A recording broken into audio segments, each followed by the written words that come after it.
All right. If you're serious about investing, you need to know about public.com. That's where you can invest in everything: stocks, options, bonds, crypto. They even offer some of the highest yields in the industry, like the bond account's 6% or higher yield remains locked in even if the Fed cuts rates. What sets Public apart is how they give you the tools you need to make informed investment decisions. Their built in AI tool called Alpha doesn't just tell you if an asset is moving, it tells you why the asset is moving. So you can actually understand what's driving your portfolio's performance. Public is a FINRA registered SIPC insured US based company with a customer support team that actually cares. Bottom line, your investments deserve a platform that takes them as seriously as you do. Fund your account in 5 minutes or less at public.com/investing unscripted and get up to $10,000 when you transfer your old portfolio. That's public.com/investing unscripted. Paid for by Public Investing. Full disclosures and podcast description. Hey, everybody. Welcome back to Investing Unscripted, where we ask and answer the hard questions about investing. I'm Jason Hall, joined by my good friend, Jeff Santoro, the voice of the people. Hey, buddy. How are you? Hello. How are you, my friend? I'm good. I'm excited about this episode. We're actually going to talk a lot of stocks today. A lot of stocks and a industry or a part of the market that I am only a little bit invested in. And I want to see if you can kind of talk me into it a little bit more over the course of this conversation. So I'm looking forward to it as well. Yeah, me too. We're going to talk about the housing industry, and there's a lot of different ways to invest in housing. And we're going to talk through a lot of those buckets, some of the companies that are involved as examples. I'll talk a little bit about some of my favorites. We're also going to highlight some of the risks and the things that investors really need to understand before they jump in, and a few different ways that you can participate. You can invest in housing and different parts of the housing market without having to figure out individual companies or do that research too. Yeah, and we landed on housing because we felt like this is a topic that has a lot of tailwinds behind it. But like most big secular trends, there are multiple aspects to it, ways to invest in it, different ways to think about it. So if you as the faithful listener like this episode, let us know, because we have some other industries in mind where we might do a similar thing where we dive in and talk about all the different aspects of that industry. So I guess to kick things off, Jason, what is it about housing that has you excited as an investor? Just thinking about it 30,000 foot, what's the reason this is a compelling sector, part of the market, however you want to define it, to look at for investing ideas? So I think as a starting point, it's massive. We're talking between 15 and 18% of GDP for the US. So it is an enormous part of the economy. And now I don't think you have to invest in every single sector or industry to be a successful investor, but just ignoring housing as a category writ large, that is a massive pool of money that you're going to be missing out on some winners just simply by skipping it. I think that's a starting point. Then as you start peeling back the layers, there are tailwinds, like you said. For example, the aging of America's baby boomer population creates some economic opportunity in a few areas that are housing adjacent. You look at what's happened with home building over the past really 2 decades, and there are very strong tailwinds for home builders because we're so undersupplied, particularly geographically, where there's the most GDP growth, where the population is growing. So there's an opportunity in home builders. And that's before we even really get into just like the consumption that we spend that's tied to housing. Rents, for example. There's a number of really high quality REITs that you can get exposure to some of those same markets where the population is growing, get exposure to rental properties. There's just so many different ways that you can invest in it that make it appealing and worth understanding, if nothing else, because it's so complex and it affects so many parts of our portfolio and so many parts of our lives. Yeah, I mean, you can't pay attention to the economy without having that conversation at some point cross into real estate, housing. It's like you said, 15 to 80% of GDP. One thing I do know, even though this is not an industry that I follow very closely, is that we don't have enough supply for the demand for housing. And that's part of the reason that home prices have stayed elevated, even as interest rates have come down a little bit from their highs or recent highs. So the, there's a massive housing shortage. That's the reason I started thinking about this as a sector to look into, before we even decided to record this episode, was just, you and I talk a lot about like, what are the big obvious things that should be true in the future? And one of them is that we're going to need more houses. Like that seems like a very simple thing to me to wrap my head around. So the shortage of housing is probably for me the thing that I'm most interested in this sector for. I think you're right. And you can't like be a participant in society without having some awareness of this. I think we can even just to make it that simple. Well, where do you want to start? Well, you mentioned home builders, and I think when you think housing, when you think the housing industry, that's probably the first place people's mind go, right? Like, oh, let's look at the companies that are actually building the houses. So let's start there. When you think about the home builders as a part of this ecosystem, what jumps to mind? What companies do you think are interesting? So I think as a starting point, it's better just to understand where home builders fit within the pie of houses. So there are roughly, call it 145 million houses in the US, housing units. So that's houses and apartment units that are in the inventory. So we already have a substantial amount of housing, right? And because of that nature, the reality is that most people either rent a home or they already live in a home that they own or a family member owns, right? So what that means is that broadly, when it comes to single family homes, let's start there thinking about home builders within that context. The bulk of the inventory of homes that are bought in the US each year are existing homes. They're not new construction. But there's been a trend over the past really 15 years that started to accelerate where there's just less and less of that inventory is being made available. There was this expectation, if you go back in the aughts and into the early 2010s, there was this expectation as we started to transition into the first baby boomers retiring, which we're deep into that right now. There was this expectation that the bulk of baby boomers, as they retired, they were going to downsize, right? They were going to move out of these big 4-bedroom houses. They were going to move into active senior communities. They were all going to go to Florida or the Carolinas and live in condos. And we haven't seen that at anything close to the level that we expected to happen. Another thing that happened along the way, we focus a lot when it comes to the interest rate conversation in housing. We focus a lot on the second half of 2020 and 2021, when interest rates were extraordinarily low, and they were extraordinarily low. We're talking historically low during that period of time. You and I've talked about it. The house that we live in now, we nearly caught the bottom. 30-year mortgage, 2.75%. There's not a lot of people that have 30-year mortgages that are lower than that. And we're in this environment now where 7+% mortgages are pretty common. We're starting to see 6s. But what's getting ignored is that I bought a house in 2013 and my interest rate on that house was in the 4s, right? And then I refinanced another house in the high 3s. So the point is that there's a lot of people that bought houses in the 20 teens. It's substantially lower interest rates than today. And the result of that is you have a substantial amount, and we're talking about the people that didn't refinance, and a lot of people did refinance during that 2020, 2021 period, but there is a bulk of existing inventory that the owner of that home has an incredibly attractive mortgage. And even downsizing in the current interest rate environment could potentially mean a higher mortgage payment, right? So sometimes that gets a little bit ignored. So I think between the combination of more people retiring in place and also so many people kind of the golden handcuffs with their mortgage and the home that they have, it's just reduced that turnover of inventory. A healthy housing market historically has been 4 or 5 months of inventory, which at our population and the amount of demand that we have today would put us somewhere between 2 and 2.5 million existing homes available for sale. The last report that I saw, and it would have been from February, puts the number at less than 1.2 million homes for sale. So roughly half of the inventory that we would expect to be available.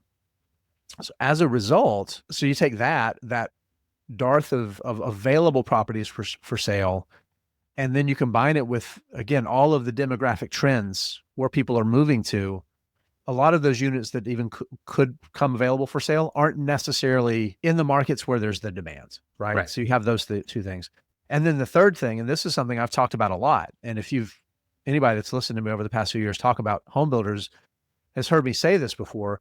And the reality is basically from like 2008 through 2015, we weren't building enough homes, particularly more affordable homes, smaller starter homes, entry-level condos, townhome, those sorts of things that are more affordable for people that are trying to buy that first or second home.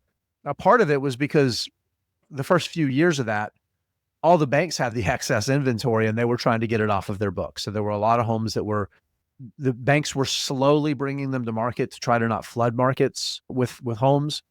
So that was a massive headwind for home builders. But then when you get into like late 2011, 2012, it started to become a lot more apparent that we needed to build more housing. And we're still at the point where, as builders have tried to ramp up, like one of the things that I was kind of looking back at my history today and thinking about some of the companies that I've bought over like my history is investing in this industry. I really started following it and investing in it in 2012, 2013, when I started learning a little bit more about that opportunity and what was going on. And actually, my wife and I were looking to buy a house in California, and just realizing how in that market, it was so hard to buy a market. Cash was flooding into the market. Getting ahead of the competition was really, really difficult because of the lack of inventory. And then as the builders started to try to leverage this, a ton of building professionals in that industry, they moved to other industries or they retired, because there was a 5-year period where the industry was a fraction of the size that it was before. So you get into 2015, 2016, 2017, the builders were all fighting over the available labor.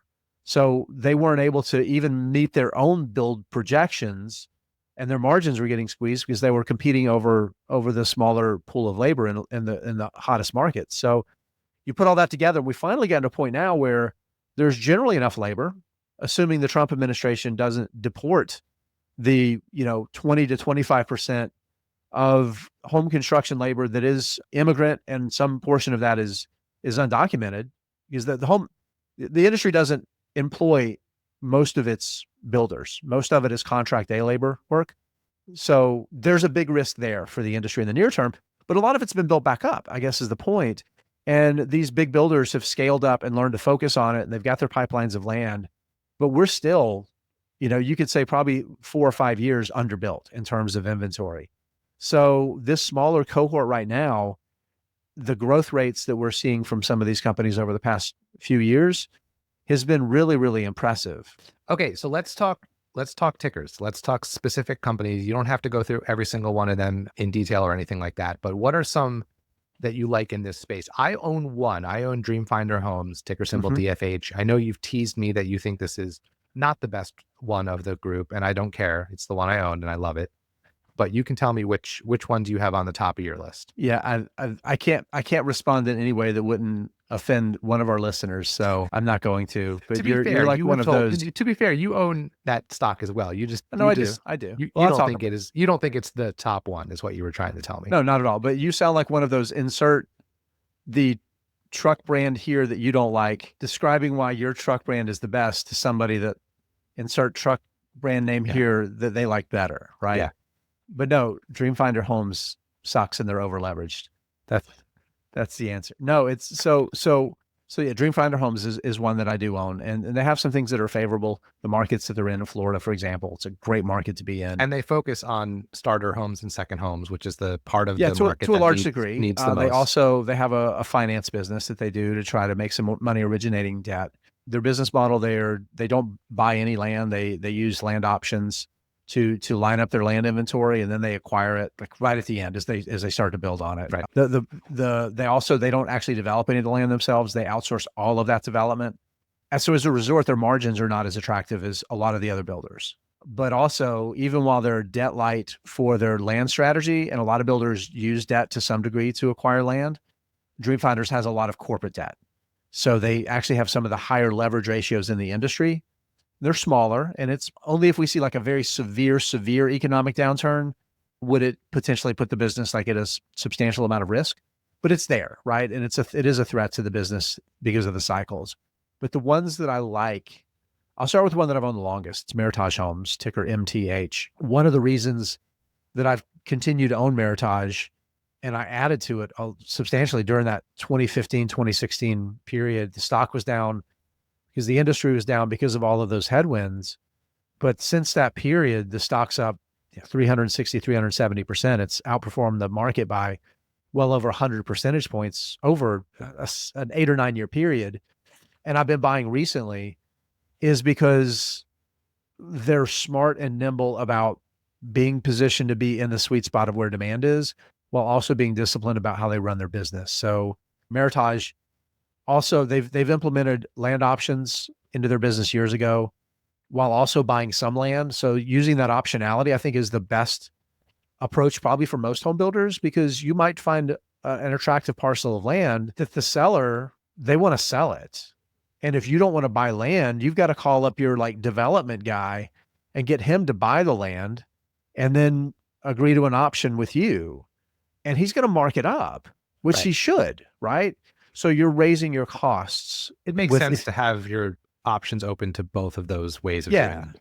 I think that's the thing, right? And we talk about NVR, that's the ticker, is like the gold standard. And it is the gold standard as home builders since the 90s.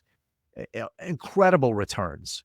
But and Dream Finders kind of touts itself as like they're taking that same NVR operational and go-to-market strategy. The difference is that NVR did it because they had to, really. They were coming out of bankruptcy. They didn't have the cost of capital for them to take on debt coming out of bankruptcy to buy land would have been onerous. So they agreed to take the land option strategy and make it appealing enough to developers and landowners that it would be profitable for the landowners while less expensive than using expensive debt for NVR. And they got better at it. And then it got to the point where they were so good that you weren't worried about dealing with NVR if you wanted to sell your land. So the problem is that Dreamfinder Homes is not NVR, right? They've got a lot to do to prove yet. Okay. Cute. I have a growth mindset for my home builders, Jason. No, that's okay. I do too. That's why I own Meritage Homes. So again, Meritage Homes, this was Steve Hilton founded the business as a custom home builder. So custom home building is relatively low risk because you start off with, you've got your cookie cutter designs and you've got a showroom house on the property that's going to be the last one you're going to sell. And you show it off, and then you have all these beautiful printouts of things for custom things that the buyer can do. They pay a big deposit, and then they customize the home, the different appliances, countertop covers, flooring, all that kind of stuff. So at the time, custom homes, again, coming out of the financial crisis, custom homes was that, and luxury homes, that was the only thing that was selling. So it made sense to be in that business. But Hilton, in the 2013, 2014, started seeing the opportunity. And I think it was around 2015, 2016 that they really began pivoting the business. And for a home builder to shift to focusing on entry-level housing, moving away from custom, you have to have the right land and the right locations to be able to do that. You can't just flip that switch, and because you may not have the right real estate that you're going to be able to market well to get the prices, the price realizations that are going to make sense. So they went through this process of flipping their business from 75% custom homes to a little bit of like townhomes and condos and that sort of thing, to flipping it the other way, where the vast bulk of their business is starter homes. And when you're selling starter homes too, you build them on spec. You don't typically get a lot of deposits on those historically. That's changed a little bit because of demand, right? There's so much demand and so little supply. But Hilton was willing to disrupt his own business to make that shift. And it's absolutely paid off in spades if you look at the business's results over the long term. I also like Lennar a lot. So now we're moving up to one of the biggest home builders. Meritage is one of the top 10 home builders, but it's a smaller of the top 10. Lennar is one of the 3 largest home builders in the US. They continue to asset light their business. They just spun off Millrose Properties, which is their development business. It's now a standalone business. They spun it out to shareholders. So by doing that, they've taken one more step to reduce operating expense the necessity of holding more land on your books, because if you're developing it yourself, you own it and you're starting that development. So by spinning that business off completely, it allows them to retain more and more of their own capital until they're ready to put shovels in the ground, right? And then they start that process. So they're acquiring these lots. Generally, the infrastructure's already going to be in place versus developing it yourself, which, that's another 6 months to put in sewer and water and telecommunications and asphalt, all of that kind of stuff, and get street addresses and, all that kind of thing for all of it. So again, the thing I like about Lennar is they've taken one more step to kind of asset light the business while they've been focused on entry level and kind of all the way up through. I don't think they really do much premium housing, but those are ones that I like across the spectrum. One that I don't think gets enough credit, that is really compelling, is probably the best when it comes to building efficiently, cost effectively, and getting really good margins on their homes, is Green Brick Homes, ticker GRBK. It's a small Texas-based home builder. They're very focused on the Sun Belt, and they're just exceptionally good builders at staying within cost and then realizing really good selling prices on the property. They just don't make a lot of mistakes. So I like Green Brick a lot too. Hey, everybody, we'll be right back. But first, a word from our sponsors. FinChat.io is the complete stock research platform for fundamental investors. They have all the standard financial data on more than 100,000 stocks globally. But beyond that, they have company-specific segment and KPI data on around 1,800 stocks. So for example, do you want to see NVIDIA's data center revenue growth? They've got it. Do you like to track Apple's iPhone sales? They've got that too. Or how about nights and experiences booked for Airbnb? You guessed it, they've got it. And they just added around 8,000 ETFs and mutual funds to the platform. The breadth of FinChat's data is truly one of a kind. I use FinChat every single day as I'm researching the stocks in my portfolio, specifically when I want to see how they're doing on KPIs that FinChat is famous for. So to get 15% off any paid plan, go to finchat.io/unscripted. That's finchat.io/unscripted to get 15% off any paid plan today. The link will be in the show notes. Investing Unscripted is brought to you by the Chit Chat Stocks podcast. That's right, another podcast you need to add to your listening rotation. My name is Brett, one of the hosts of the show, and I produce 2 episodes weekly along with my co-host, Ryan Henderson. On the Chit Chat Stocks podcast, we talk stocks from the hottest names to undiscovered gems, interviewing sector experts, studying super investors and why they are successful, and we have a fun time while doing it. Follow the Chit Chat Stocks podcast on YouTube, Spotify, or Apple Podcasts, and never miss an episode. That's the Chit Chat Stocks podcast. So there are other ones that people can look at. I think what I've taken from hearing you talk just now, and also just previous conversations we've had about home builders, is things you want to look at as an investor. You want to understand how they buy land or do land options, right? You want to understand like what type of home builder they are. You want to keep an eye on debt on the balance sheet. What type of debt is it? To your point, Dreamfinders is low on land debt, but has high other debt. That's something to know. You want to know where they're building, what kind of homes they're building. Is this a luxury builder? Is this a starter home builder? Things like that. Mm-hmm. In terms of just kind of some overarching high level things to look at when you're looking at these as investment possibilities. Yeah, no, that's exactly right. So, and the last thing I want to talk about with home builders, this is critically important to investing success in this as a category.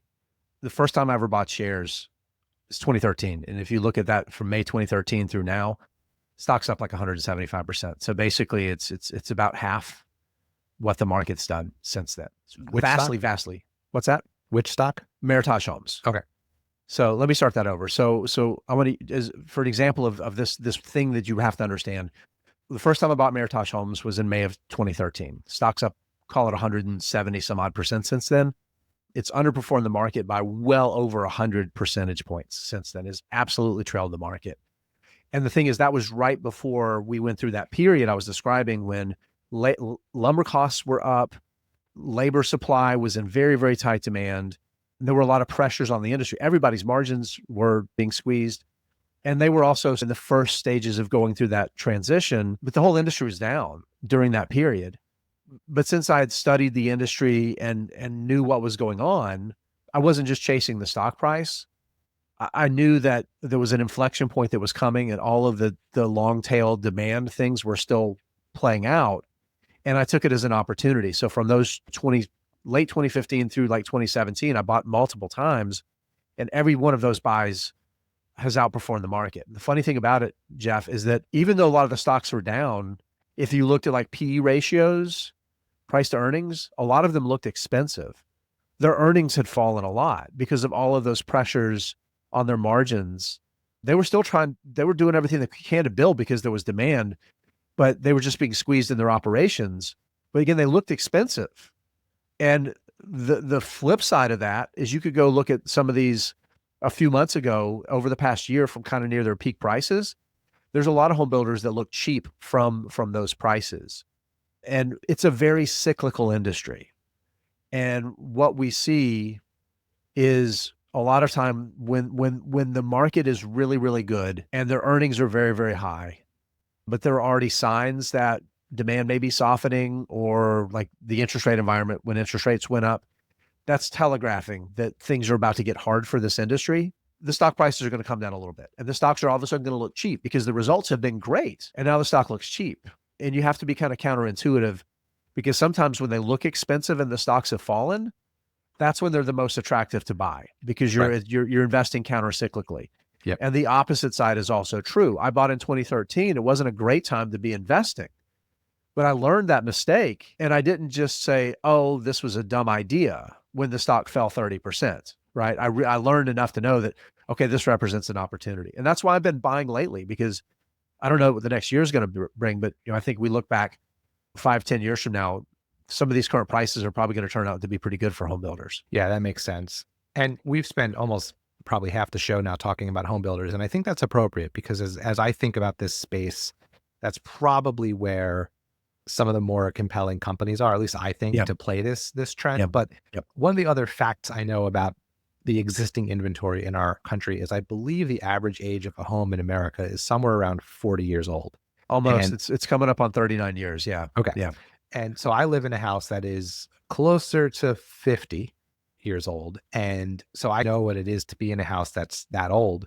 And while I'm not going to be utilizing the services of any home builders anytime soon, I absolutely do utilize the services of home improvement companies. So let's go there next, because the counter, or the other part of the trend of people staying in place because they don't want to give up their low mortgage, or seniors are not retiring and downsizing, is that you're more apt to spend money on your existing house, whether it's just normal repairs that happen, or whether it's renovations or additions to make the house what you want it to be without having to move and give up your mortgage.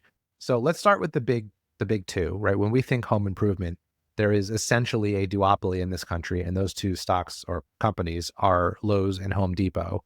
So how do you think about those two big companies as a way to play this trend moving into the future? Yeah. These two both have been exceptional long-term investments. Lowe's is the older of the two businesses. It's been around for decades and decades and decades. And Home Depot was founded, I believe, in the 70s before going public, a number of years later. But you look at both of them, and since their IPOs, they've been extraordinary market-beating investments, which should not be a surprise, because we're talking decades of growth for both of those companies. They've established wonderful market share. You have to be really good at what you do just to stay around as long as they have and to expand and grow the way they have.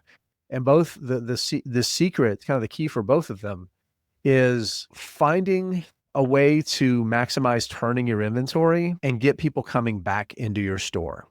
And that means for both that they've expanded their product categories over time. Things like bringing appliances in has been successful, very successful for both of their businesses.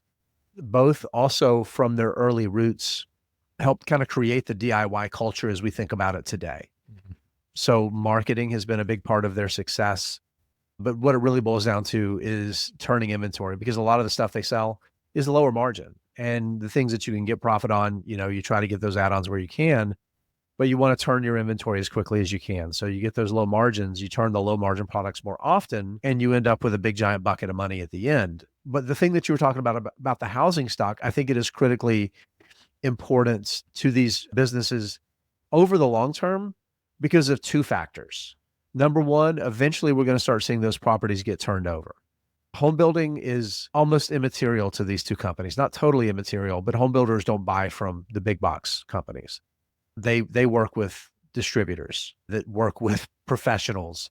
The business that Home Depot and Lowe's do with pros is contractors like kitchen and bath contractors, that sort of thing, not really home builders, not the bulk of the things that home builders are going to buy. Yeah, but I want to pause on that because I think that is the other thing about these two businesses that make them compelling, I think, to think about as investments, which is that focus on the pro, right? Just to go back to like my own experience, we renovated our kitchen back in 2021, and local business in our town who had a good reputation for doing good work around our neighborhood, but they were running to, I believe it was Home Depot because that's the one that's in our town, every single day to get the supplies they needed to do our renovation. I mean, obviously, the kitchen cabinets came from the kitchen store and things like that. The appliances came from somewhere else, but nails and hammers and saws and all that, Absolutely. The sheetrock, like they're just going to Home Depot.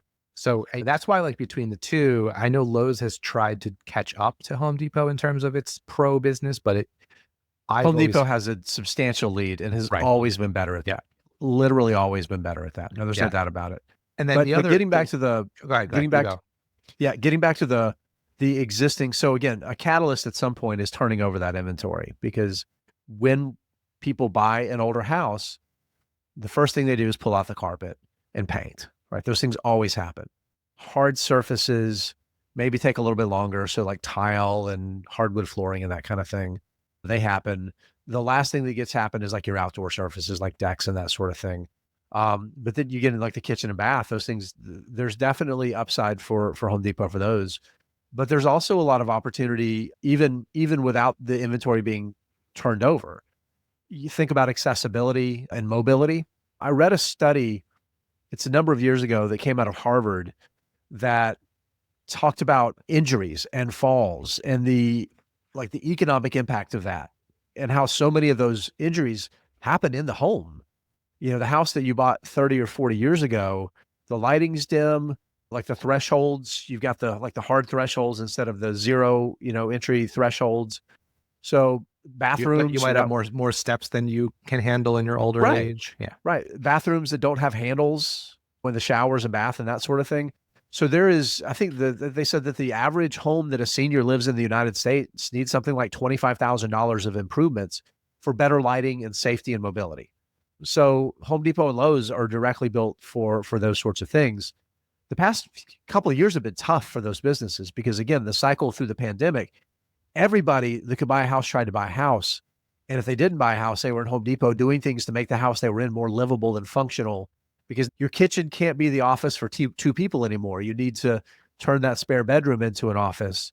So many things that we all needed to do coming out of the pandemic that just continue to carry over. And then the headwinds of interest rates and all that kind of thing have weighed on it. But I do think long-term, these are two good, like ballast, solid businesses. They'll probably grow a little faster than GDP, like their revenue, a little faster than GDP. They get operating leverage. So if they're growing revenues 4 or 5% a year, then they should be able to grow their earnings 7 or 8% a year. And then you get their dividend, the yield and growth on top of that, and you get solid little investments here. Yeah, I wanted to mention the dividend because I just pulled this up while you were going through all that. So this is, I think, part of what makes these stocks interesting as investments. Over the past 10 years, Home Depot has raised its dividend 290%, and it has decreased its shares outstanding by 24%.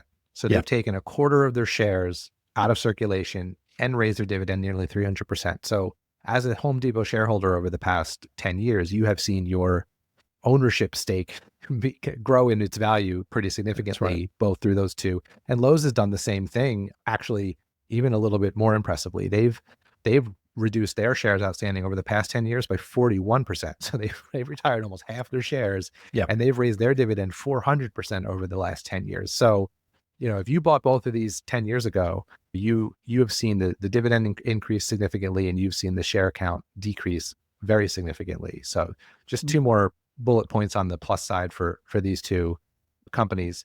One quick headwind for them before we start talking about specialty retail. I think that's an important little area in this area to talk about too. is they funded a tremendous amount of their growth with debt. And a lot of the share buy, his money's fungible, right? So if they weren't buying back all those shares, they probably wouldn't have had to take on as much debt. As interest rates have gone up, I mean, these are investment grade, super high quality businesses, but interest expense is starting to weigh on them too as their growth is slowing. So Right. So you might see these slow down, these trends. I think you just have to be cognizant of that. So Yeah. specialty retail is in housing is interesting to me. So, and I don't even want to talk about like the home furnishings. We could make this as big as we wanted to. Right. But Anything you've ever bought for your house yeah. can in some way fit into this category. So I wanted to keep it more narrow to like the things that physically are part of a house. So The things that stay in the house when you leave. yeah. That's like the way to think of it. the tile. And if you're taking the tile out of your house when you sell it, man, that's some expensive tile, or you're just a real jerk.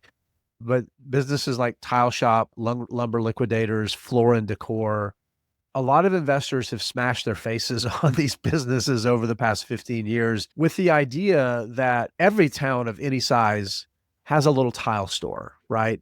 And it's a very, very fragmented industry. And the idea of consolidating that specialty market under a large corporate umbrella, they haven't really panned out and necessarily led to a lot of investor returns.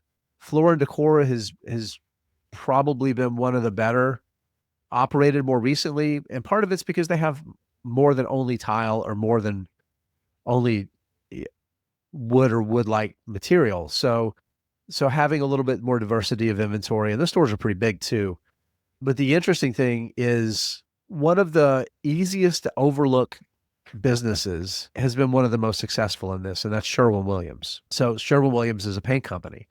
And just like we were talking about with Home Depot, where they've really established a stronger relationship with pros than a lot of the other big box companies have, whether it's smaller regionals that are out there or Lowe's, Sherwin-Williams, the bulk of its business is painting professionals. It's not DIYers. DIYers, you're not going to stop at Sherwin-Williams to buy, but you might, but by and large, you're going to go to one of the big boxes because you're probably going to buy other stuff too, right? For whatever the project that you're doing is. But Sherwin-Williams has done an incredibly good job of establishing strong relationships with painting professionals. And there's a big reason why is if you're in any industry and you're using a material that is at the heart of your job and it is what your customer sees, you want to know how it's going to perform. And you're going to have certain expectations of the look, the finish, and what your customer is describing. And you want it to meet that expectation every time. So saving a few bucks on a cheaper paint is not worth changing, right? So the deep loyalty of their customer base, I think, doesn't get enough appreciation. And just the economic output of that business has been really, really impressive. Hey, everybody, we'll be right back. But first, a word from our sponsors. All right. If you're serious about investing, you need to know about public.com. That's where you can invest in everything: stocks, options, bonds, crypto. You can even earn some of the highest yields in the industry, like the 6% or higher yield you can lock in with a bond account. Public is a FINRA registered SIPC insured platform that takes your investments as seriously as you do. Fund your account in 5 minutes or less at public.com/investing unscripted. Get up to $10,000 when you transfer your old portfolio. That's public.com/investing unscripted. Paid for by Public Investing. Full disclosures and podcast description. Yeah. Also, over the past 10 years, beating the market, not by a ton, but still beating the market. So this is another one that's worked out really nicely for people. All right. If we take another step, same idea, just another step in a slightly different direction, let's talk about construction material companies. So it's along the same lines of things like Floor and Decor and Sherwin-Williams, but I'm thinking AZEK, Trex, A.O. Smith, those types of companies. Let's talk through those a little bit. Yeah. And I mean, we could make this as big or small as you want, because we could bring in like Vulcan Materials that makes aggregate for concrete. And that's as much for infrastructure and commercial and industrial construction as it is for residential and housing. So trying to be narrow in the way that I was thinking about this, the key here is that these are companies that manufacture something. And all of them, we could bring Owens Corning into this, all of them have demonstrated a high level of being able to manufacture a very good product and be a cost leader, like their actual cost. Now, we're not talking about the price to the consumer, but being the low cost leader, because it's cyclical And to a large degree, it's relatively commoditized, right? You're competing at a price point in these things in most cases. You might have a little bit of ability, like in the case of Trex with some of their higher end decking, to get a premium. But they also make 2 levels below that are less expensive. So they still meet that commodity market. And their success is in having a manufacturing process and having really good buyers to source their material that they use to manufacture their decking with. AZEK is a similar story because they make a recycled composite decking called TimberTech that's very popular, but they also make like PVC instead of wood for like trim, exterior trim and that sort of thing. So it doesn't rot, holds paint really well, doesn't fade, doesn't crack. So AZEK has built a good business on the same idea. Get in the big box retailers, get in all of the commercial distribution channels that supply pros, have really wide distribution, and be a low cost leader. A.O. Smith, sure, it's going to benefit from home building, but it benefits from that 39-year-old average housing stock. When your hot water heaters are everywhere, and there's a good chance that the plumbing supply store that your plumber that you call when your hot water heater stopped working, they probably sell A.O. Smith or one of A.O. Smith's brands. So when your hot water heater breaks, you're not going to take a week doing research to figure out which one works. You're going to ask your plumber, right? And you're going to buy the one he recommends. Yep. Yeah. The advantage that a company like that has is it's an immediate repair. Yeah. It's right. It's not like, let's do some, like you said, let's do some research, go to Consumer Reports, see what they recommend. It's going to be, just give me a hot water heater. I got to take a shower. Yeah. No, that's exactly right. All right. That's exactly right. We'll talk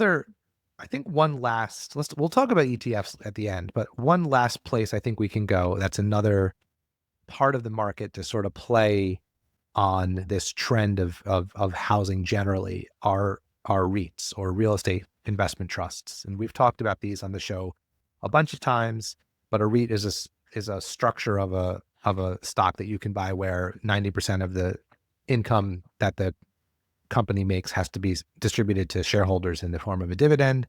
So dividend investors tend to like REITs, and you can get REITs of all sorts of flavors. Like you can get REITs that have nothing to do with housing, but there are some specific ones that we want to talk through where you can get some exposure to this housing trend through real estate investment trusts.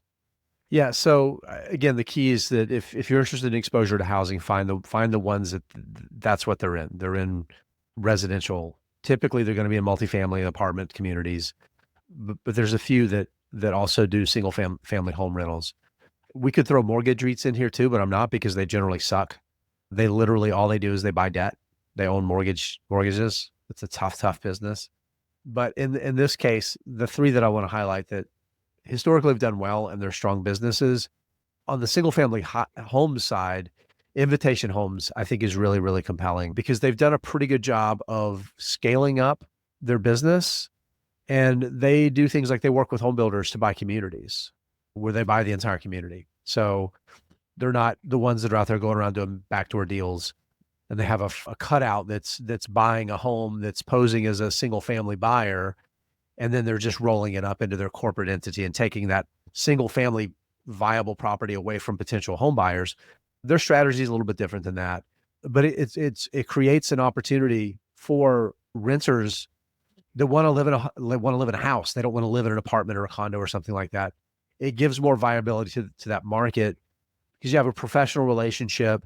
Properties can often be a little better maintained because they have a process and scale, where if you're renting from an individual owner, your experience could be as different as the owner that you're dealing with, right? So they've done a good job of building a great business, and they're still growing. It's not growing at a super fast rate, but like a lot of these REITs, the dividend yield is pretty high right now. It's well protected by the cash flows of the business.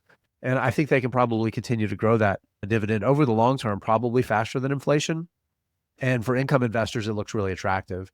On the apartment side, there are two that have done really well that I like. Avalon Bay, ticker is AVB, is largely Northeast. And it's one of the largest that they've done a good job. But the one that I like the most is MAA. The name is kind of a misnomer. It used to be Mid-American Apartments Communities because they mostly used to be in the Middle America, but they've pivoted very much to the Sun Belt. The past couple of years have been challenging because a lot of inventory has come online in the Sun Belt because there's just so much demand. So a lot of competitive inventory, I should say. So they've expanded themselves in that area, but it looks like the business is solid, and the pricing from a valuation perspective, it's a lot more attractive now than it's been at different times. But over the longest term, it's been a great investment. And again, solid income investment, modest dividend growth. But it's a way to get exposure in an environment that's tough for the single family homes market. I want to hit one more part of the single family homes market that we have to talk about, because we talked about some of these ancillary different little parts of the value chain, and we talked about home builders, but we haven't really talked about the biggest part of the market, and that's existing homes. And there are ways to get exposure to the process of buying and selling existing homes. Redfin is about to be acquired by Rocket, but Redfin's business model is a brokerage. They're the agent. Their job is to represent the seller and find a buyer. REMAX is publicly traded, right? So you could invest in REMAX. Zillow is like this aggregator platform where agents advertise to sell. You can find homes. Everybody's familiar with the Zillow app or website. If you want to find out how much your house is worth, or that house your cousin just bought, and they've been talking about it on social media, and you're like, all right, well, how much did they pay for that house? You can scratch that little itch there, but they have an interesting little business where they can make money in a number of ways. But I will tell you right now, I'm largely avoiding that space. I sold my Zillow in the past week or so from the time we're recording this, Jeff, because we talked about that inventory. It's half of where a healthy market should be. So you have all of these competitors fighting over this smaller pie right now. And I know I was saying with home builders, a lot of times you want to be counter-cyclical. And to a certain extent, it's the same thing. I just don't see a massive, because we're talking about the better part of a 15-year trend of existing inventory falling and falling. And there are no catalysts around the corner for that inventory just to start showing up on the market. Barring interest rates falling to zero again, which is not going to happen, I don't see any major catalysts. So for me right now, that's just in the too hard pile. It just doesn't seem like there's enough opportunity. Yeah, no, that makes sense. All right. So I think the last place to look, if you're listening to this and you're thinking to yourself, this is compelling. I'm buying what they're saying. This is a growth industry. I want some exposure to it, but all of this seems too overwhelming. The last place to look, or the next place to think about, I think, is exploring some ETFs, which are just basically things that trade like stocks that represent a basket of holdings of a whole bunch of different companies. And I don't know if there's any specific ones you want to mention. I have one here open just to give as an example we can talk through, but I want to start by just saying, whenever you're looking at ETFs, for whatever purpose, whether it's because you're interested in this specific thing or you want an ETF in any other area, two things to just be aware of. One, check the fee for that ETF, because the fee on something like the Vanguard S&P 500 ETF, which is VOO, that's going to be pretty low. It's a Vanguard fund. It's tracking an index. There's not a lot of hard work involved in that in terms of like active managing. You're not making decisions. You're just tracking the index. But once you get into more bespoke ETFs, there will be higher fees, and sometimes even like significantly higher fees, depending on the type of ETF it is. So that's just something to be aware of and look at. But also check out the holdings. So I just grabbed one that I think you had mentioned to me, Jason, when we were planning, XHB, which is the Spider S&P 500 Home Builders ETF. And you're going to be pretty surprised what you see that's actually owned inside that. Right. So I'm looking, it's called the Home Builders ETF, and I'm looking at the top 10 holdings. Johnson Controls International, not a home builder, I don't think, Jason. No. A.O. Smith, we just talked about that. Johnson Controls is like HVAC. Right. Williams-Sonoma, right? Stuff Not a home builder. Carrier, air conditioners. Yeah, right. Not an apartments REIT. Yeah. So look, these are all things related to home building. Like it's not like Facebook isn't in here or Meta's not in here, but I do think that that's something to look at, because you might look at this and say, oh, this is too wide ranging. I would rather one that focuses on actual home builders. And then if you just Google home builder REITs, you'll find a whole bunch of, or ETFs, you'll find a whole bunch of other ones. And then you have to like kind of dig around and see if that's the flavor you're looking for. But that's just one other way to go if you want exposure, but not necessarily want to pick a individual company or a part of this big area to invest in. Yeah, I got one more I want to share really quickly. So with XHB, the expense ratio, for example, it's 0.35%. So compare that to any of the broad index, and Which they're would like be like 0.03. 0.0, yeah, 0.0. So it's 8 times as expensive as the point. So you need to be getting something measured generally, and it needs to be better performance, right? Better return. So the way I think about these is maybe opportunistic when the market gives you a chance to buy. But here's another one, REZ. This is the iShares products. Its largest investment at 18%, an 18% weight, is a senior housing facility, Welltower. They own nursing homes, senior housing facilities. The second one at over 9%, Public Storage. Mm-hmm. And then Extra Space Storage at 6%. And then after that, you get into Avalon Bay. Well, the other interesting thing about that XHB one I mentioned earlier, it looks like it's equal weighted because just at the top 10 are all with between 3.6 and 3.9. Like they're all, and it's going to fluctuate here and there based on what the market does. Whereas the iShares one is not equal weighted, right? Like you said, Welltower is 18%, and then another 15% is 2 public storage REITs. So yeah, you're going to get very different flavors depending on the one you find. Yeah, no, that's exactly right. So again, read the label. I think it's probably the biggest takeaway there. Yeah. You want to do some quick opportunities and risks? Yeah. So I think one of the reasons I've not invested in this space more is while I do understand that this is something we need, I think I'm scared off a little bit by the fact that, we've not seen this like boom in building, right? Like we keep saying we need more houses, but it doesn't seem like there's this, these home builders are up 100% in a year because they're building so many houses and people are buying them. So like, I just have a hard time understanding like where we are in this actual process of getting more houses. And then the other hard thing is houses take time to build. Yeah. So, right. Identifying a need and then actually getting the need. And there's all the political stuff, right? There's NIMBYism and where are they building and where Right. we need housing is in a lot of places where you're unable to build housing for a variety of reasons. Like San Francisco probably could use some more housing. So could New York, right? Just places where it's just really expensive to live.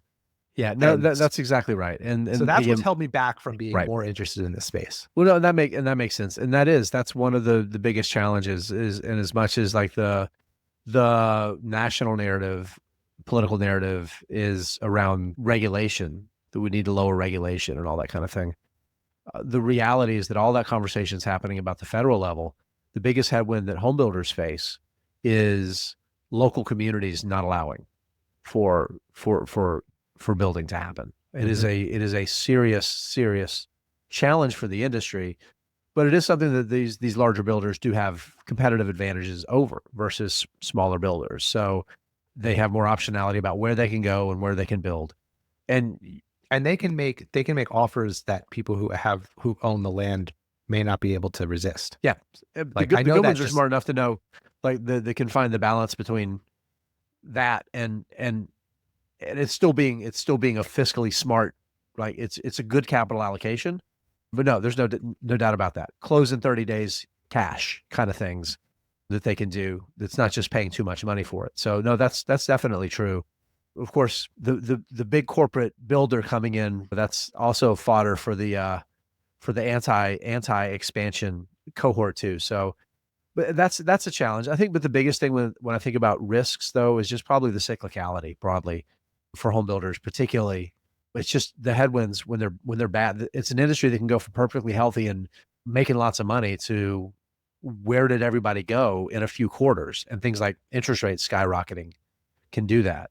And right now I mentioned lumber and labor supplies as being very real question marks under the current administration. As an investor, just trying to be very cognizant of that potentially turning over the apple cart over the next couple of years, but again, looking long-term and being able to think through it while always looking for opportunities to buy at better prices. Because if the whole industry's down, that means it's probably a buying opportunity. If your favorite home builder stock is down, you probably picked a crappy one. So just being aware of that I think is really important. The things that I like are where we see the tailwinds, where there's opportunities. We clearly have a mismatch of supply geographically and total supply with the demand that's there. And again, the tailwinds eventually, with a lot of inventory that's owned by people that are aging, eventually coming to market or just needing to be improved, and that creating tailwinds for the Trexes, the A.O. Smiths of the world, the AZECs, which I think is a really good business, is creating its opportunity for those businesses. And we didn't even get into like Care Trust that I love as part of the opportunity in REITs for seniors as they age, even though most of their business is around skilled nursing and not like long-term communities. Yeah, that's another one I know you've talked about in the past, ticker symbol CTRE. Yep. All right, so let's have one. Here's a good question to wrap it up with. You talked about what you like. We talked about the risks and opportunities, but I know you just bought in the last couple of weeks a bunch of more home builders, I believe, because you saw a compelling opportunity. So let's do the pre-mortem on those stock purchases. So what went wrong if the stocks you bought this past week in the home building space turn out to be bad investments? So if they turn out to be bad investments over the near term, and by near term, I'm going to say next couple of years, the cycle turns quickly and demand falls. There's clearly pent up demand in a lot of these markets where the home builders that I own, where they're building and where they're expanding. And that would have to be something happening with the economy to just bring that to a halt. I think the bigger pre-mortem risk, if I were to look at it over the long term, is they're underperformers. Not that I lose money, but just they trail the market from here because I overestimated the opportunity. Mm-hmm. So because of that, that is a risk. I've been thinking, I'm considering position sizing is something that I'm factoring in when I'm adding to these positions. I'm not backing up the truck. I'm not adding lots and lots of exposure. As a category, home builders still make up less than 10% of my portfolio across a half a dozen companies. And I'm still adding money to other companies. And I expect over the next 5 to 10 years, I will probably buy other companies more than I do home builders. But just right now, the risk reward looks really, really compelling. Got it. That makes sense. Was that all? I guess that's it, Jeff. We're done. Yeah, that was good. Again, we're looking for feedback, listeners. So if you liked the format of this, let us know. Give us some other sectors that you think will be interesting to kind of do a similar format with. Break it down into its components and talk about the big players, the small players, the picks and shovels plays, the areas you may not have thought of. But we were happy to start this off by talking about the big opportunity in home building. All right. I enjoyed that, Jeff. Me too. So yeah, please take Jeff's advice there and give us some feedback. We'd absolutely love to hear that. So, but it is important to just remind everyone that the only way we actually receive the feedback is by first giving us a 5-star rating on both Apple Music and Spotify. And I will say, or not Apple Music, Apple Podcasts. I will say, Jason, our listeners have answered the call here.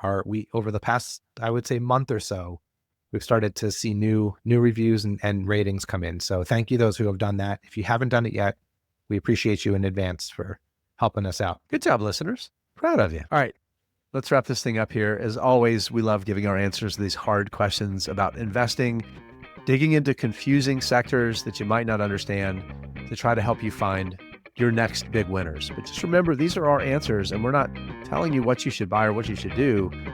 You got to figure that out for yourself. Find your own answers, do your own due diligence. You can do it. I believe in you. All right, Jeff, we'll see you next time. See you next time.